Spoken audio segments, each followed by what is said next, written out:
రాజశేఖర్కి నేనేం సమాధానం చెప్పాలి? ఏం కాదన్నయ్య, వాడిది తెలియంతనం. ఇప్పుడే వచ్చేస్తాడు. నమస్తే అండి. రండి.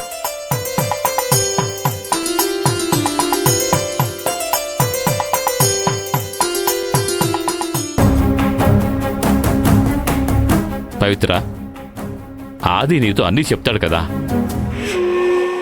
ఈ టైంలో కళ్యాణ మండపం నుండి బయటికి వెళ్ళాడు అంటే ఆ కారణం ఏంటో నీతో చెప్పే ఉంటాడు. వాడెక్కడికి వెళ్ళాడు? ఆది లేడని తెలిస్తే రాజశేఖర్ గొడవ చేస్తాడు.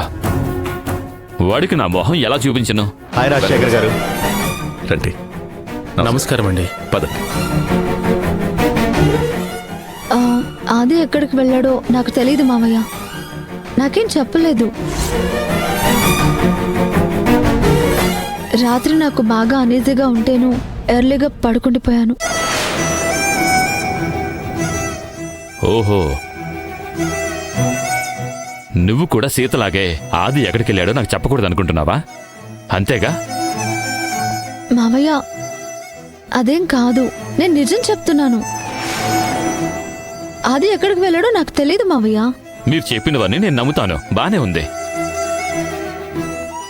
మరి మిగతా వాళ్ళు ఎలా నమ్ముతారు? ఇప్పుడేం చేద్దాం అది చెప్పండి. అరే సీతమ్మ, మీరిక్కడున్నారా? అవతల పంతులు గారు ఆదిని తీసుకుని రమ్మంటున్నారు. వాడు రెడీయేనా? రూమ్లోనే ఉన్నాడా?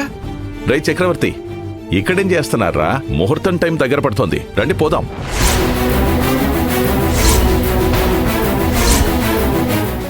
ఫణీంద్ర, మీరెళ్ళి ఆదిని తీసుకురండి. అయ్యయ్యో రాజశేఖర్ గారు, చాలా పెద్ద తప్పు జరిగిపోయిందండి.